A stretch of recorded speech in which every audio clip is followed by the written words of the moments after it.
caissons, des caissons phénix. Ces caissons phénix, ils sont représentés par les petits rectangles gris. Ici tout autour, ils étaient au nombre de 115. Alors vous voyez, ces 115 caissons phénix, on les a collés en demi-cercle, les uns à côté des autres, un peu également, formés à brisable, donc pour arrêter les vagues. Excuse-moi une seconde pour une annonce.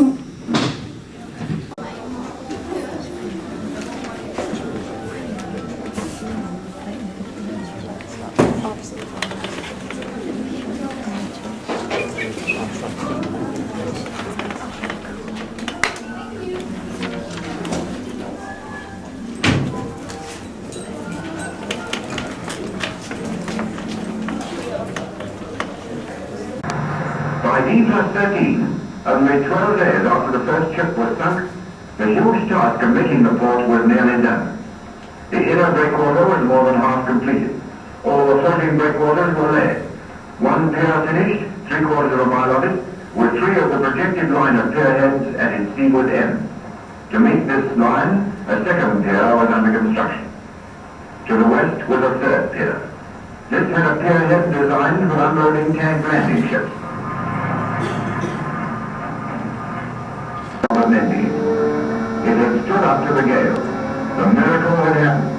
For the first time in history, a harbour had been built in sections, towed across the sea, and set down during a battle on the enemy's shore.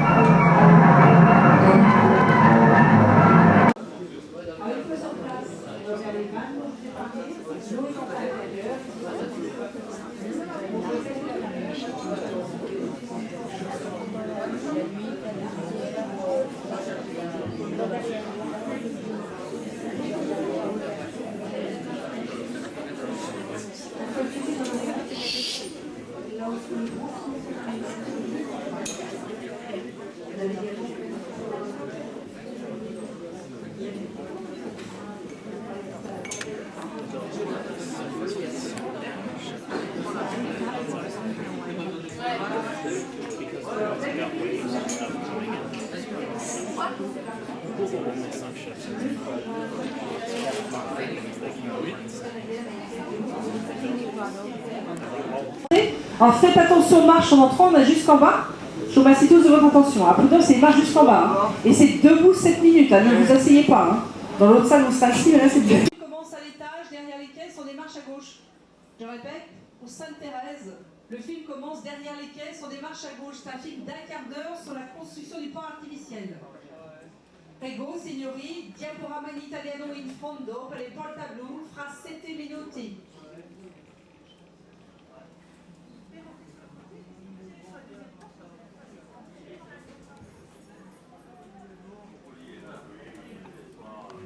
These were the breakwaters that were made out of cement, and then the interiors were flooded. Unfortunately, they broke apart in that major storm that destroyed everything, or at least badly damaged it, except for the piers themselves.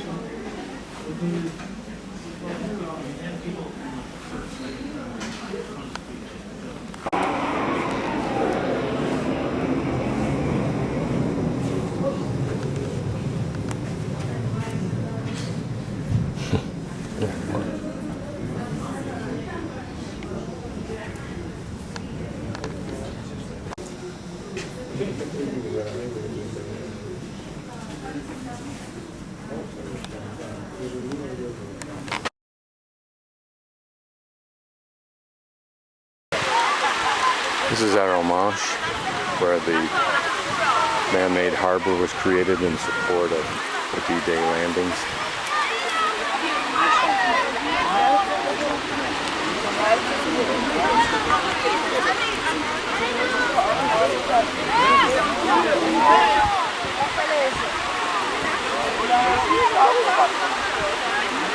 The structures that you see way out are cement breakwaters that were brought in, flooded,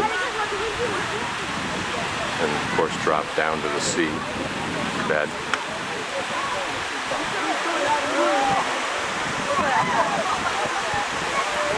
These in the foreground are the remains of the pier structures, of which apparently there were like, I think 13.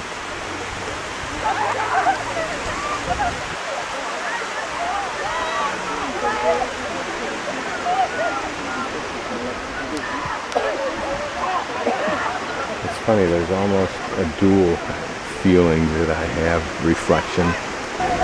On the one hand, it seems as a fitting pilgrimage to be here.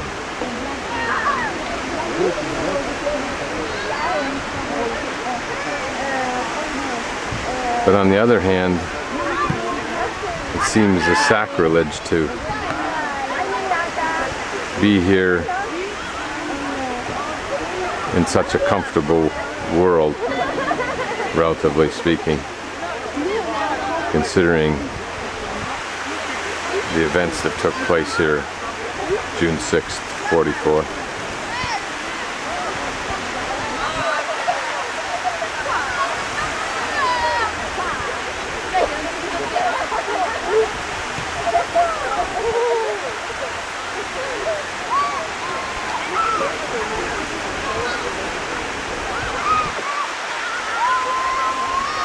Just imagine if the vibrations from those days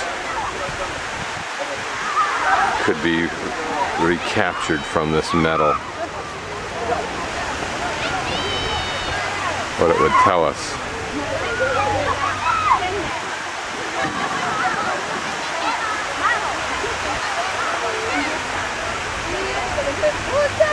And the land art.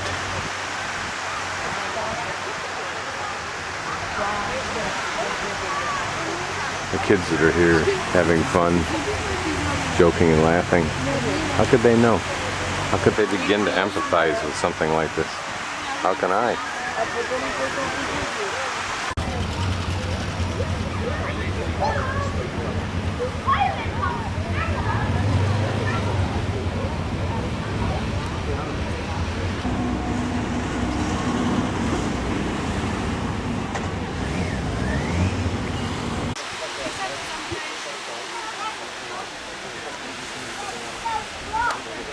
It's interesting that this bridge, this whole concept, was personally inspired by Winston Churchill, who wrote a memo recommending that such an idea needed to be devised. One more tribute to Winston Churchill, and I'll read it. Without Mulberry Bee, in other words, this concept, the liberation of Europe would not have been possible. The deeds of those who created, launched, and planned Mulberry Bee remained unsurpassed in the annals of British military engineering. Kind of poignant reminder of the benefit of all of this, as this is part of a group of retarded kids. And had the Germans won, none of them or their kind would be allowed to exist for long. Somehow that compassion in our society is what we think makes us the better part of human. Interesting to look at this piece of hardware only because it represents such a gulf in technology and materials between then and today. Certainly we use things like this, but probably what we can do today for what was equivalent to the power and accuracy of this, one man can probably carry and fire.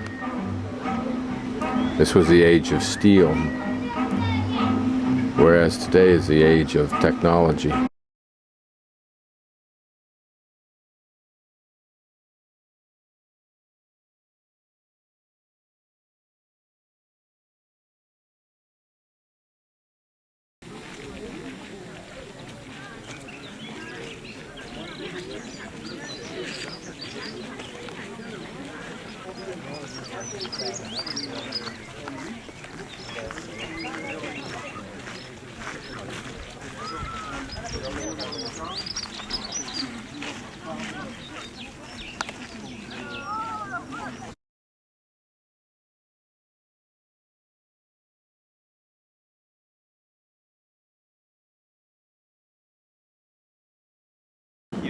The German coastal defenses, and in the casemates you are going to visit now, they are still in position the 152mm guns. It was the caliber of these guns.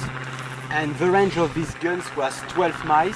From here, the Germans could fire up to Omaha Beach, which is 10 miles on the west, Gold Beach, which is 6 miles on the east, and up to the ships coming for the invasion, you know, in these sectors of landings, of course. So it is why in the night before the landings, there were 600 tons of bombs which were dropped on this place by the Royal Air Force. It was to demolish the guns. Unfortunately, after these bombings, the guns were still intact. So from 5:30 in the morning, they could fire towards the ships coming for the invasion. Fortunately, in the end of May 1944, this place was bombed already by the American Air Force. And during this bombing, the telephone lines connecting the four casemates that you can see to the observation post, which is located over there along the cliffs, the telephone lines were damaged by the bomb craters and they went repaired by the Germans after. So it is why on D-Day the observers couldn't telephone very well to the artillers dealing with the guns, and so the artillers couldn't regulate the guns very well to fire at the targets. So these guns didn't sink any ships on D-Day. They threatened all the same the Bulolo destroyer. It was the headquarters ship for the Gold Beach sector, and so this ship had to pull up had to weigh the anchor to escape the fire from this battery. It was the only accident which was caused by these guns on D-Day. And on D-Day afternoon, when the Navy replied on these guns, all of them were demolished, and as you can see, some bunkers were well damaged because they received direct shellings inside. And the accuracy of the Navy, it was made possible by the work of information which was done by the French resistance, because they had some spies among the workers who built these bunkers, so they could send information to the Allied forces in England before D-Day about the exact emplacements of these guns. So at 7 p.m. on D-Day, all the guns were reduced to silence, and on the day after, the British troops came from Gold Beach, the 2nd Regiment from Devonshire, and they made prisoners the Germans who were here. It was easy because the Germans here didn't resist. They went fanatics like the SS soldiers. They were very bombed on D-Day. It was very traumatizing, tiring. And when they saw all the ships coming for the invasion, there were more than 5,000 ships. It was a scary vision, very demoralizing. About the construction of the bunkers you're going to visit now, they were built by French inhabitants, Norman people, prisoners of war. Most of them were forced by the Germans, because if never they refused to cooperate, they could be sent to concentration camps in Germany. So they were forced to build these bunkers. To build one of these casemates, there are 600 meters cubed of concrete and also 5 tons of steel to reinforce. You will notice rings of steel on the top of the bunkers. It was to maintain the net of camouflage, and the workers made holes in the front of the bunkers. It was to put land in these holes to maintain the net of camouflage. And at the same time, you know, the grass could grow in these holes, and it was like an extra camouflage. In the back of the bunkers, you will notice 4 holes. It was a system of ventilation, because with these guns, the Germans could fire 6 times per minute, shells of 90 pounds.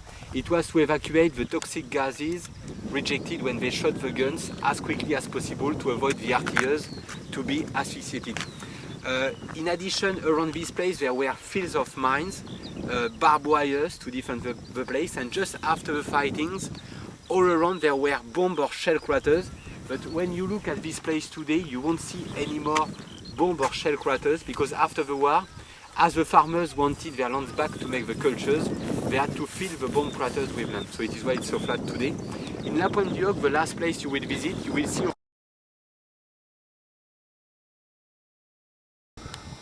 This is the remains, close-up of the German bunker after the bombs hit.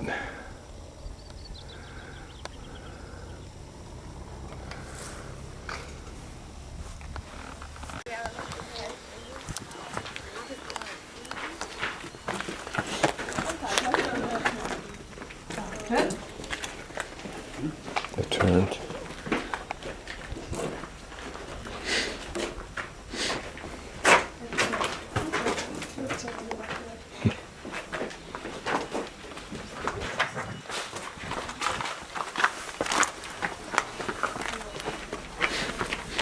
The remains of the barrel. And here's an intact gun.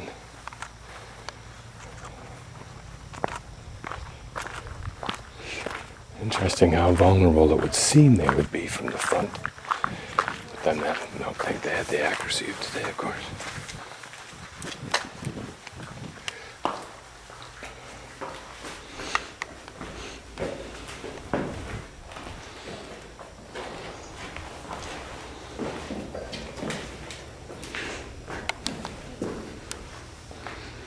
This is probably where the men stayed and the armaments were kept.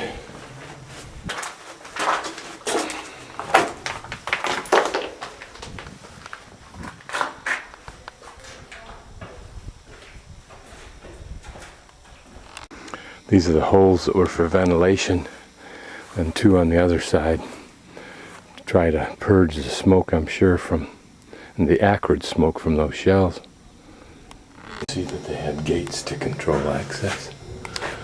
A lot of steel reinforcing.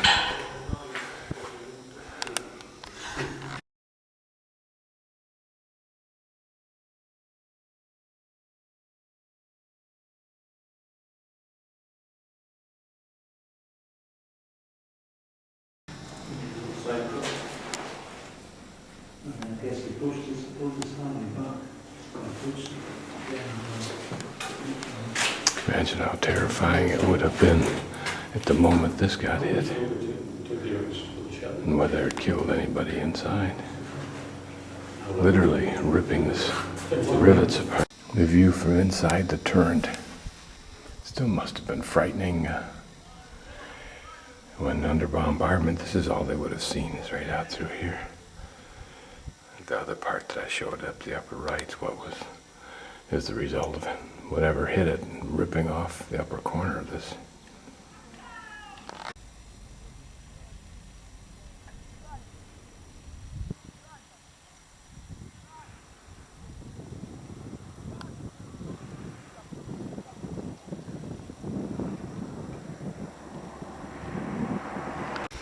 This is the top of one of the bunkers. The loops here were designed to hold camouflage.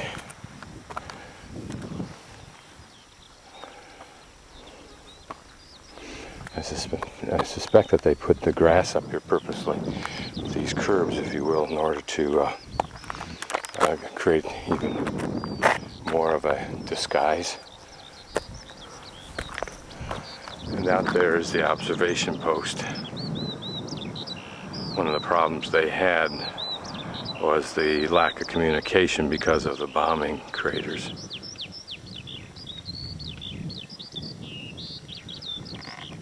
Presuming this angulation and the curving of the front here deflects bombs, I suspect. Whether these holes here are fragments that ripped apart the wall, I don't know. This is the memorial at Pointe du Hoc. Memorial to the 225 Rangers who climbed these cliffs with the help of rocket-powered grappling hooks and ladders, and then, because of a shift in fortune, were forced to hang out in these bomb craters for the next 2 days, fighting off German counterattacks. This is the only battle site here that was left as it was after the battle, so that here you see the bomb craters, the effect of Allied bombing, which was pretty substantial. And they actually discovered there were relatively few weapons, big guns left, because apparently in one early bombing by the Allied forces they destroyed one of the guns and the Germans chose to pull them all back. But probably one of the most dramatic of battles here, if not the most heroic.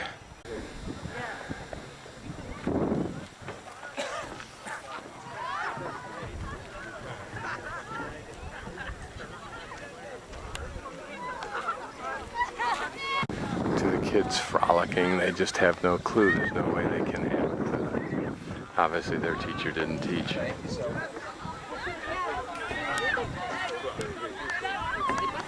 It's a rubble-filled bomb crater. And realizing that some of the men, there were 90 apparently, were able to hold a gun, whatever that term means, out of the 225 after the 2 or 3 days.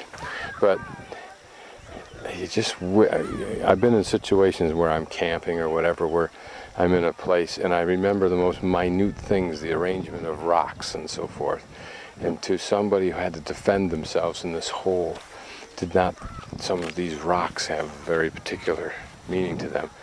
Did they aim their rifle off of one, etc., etc.? Who knows what this hole was for? Probably had a cover like a manhole cover, but who knows what it was for? Was a gun installed there, perhaps? Probably access hallways to the gun that may have been centered there or centered over there. Don't know. It looks like steps there, so maybe this took them up into an observation. Maybe that's what this was, an observation point. And here, a pretty substantial door. It looks at those hinges.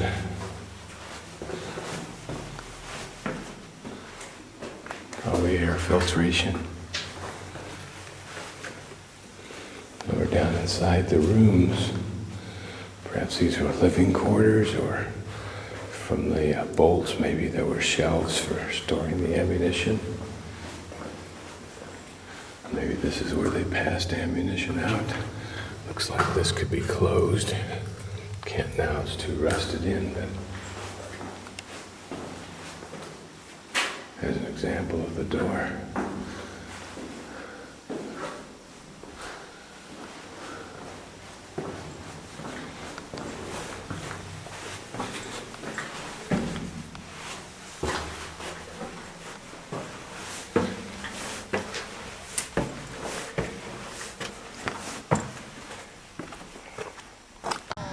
You can just see from the concrete that's hanging around that there's a pretty extensive works here.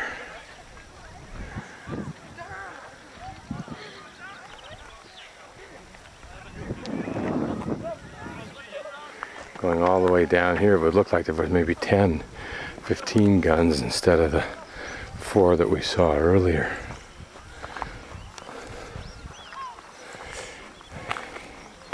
You can only imagine what the men, the German men who fought in here felt like during the bombardment that severely damaged this building, which is one of the few that's remaining.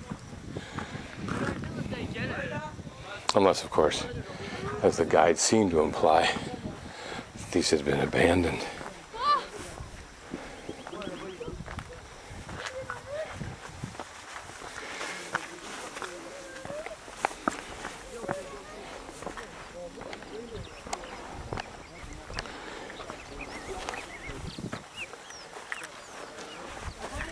God, look at the size of this stuff. Look at the thickness of those walls, and yet toasted by the bombs of those days. Imagine what the ones we have today would have done to this.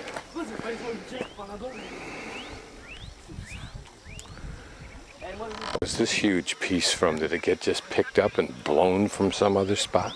Same as that one over there. I look at these kids frolicking as a free day off from school over these hallowed ground, this hallowed ground. I'd asked the young man that was sitting next to me on this tour, he's probably 25, what his reflections were, and he said it's very, very hard to have reflections because his generation has known nothing. Maybe Iraq, but they haven't been back yet to talk about that. But Vietnam was were his parents and their generation. So he said it's very hard to empathize, just reflect an overwhelming sense of sadness.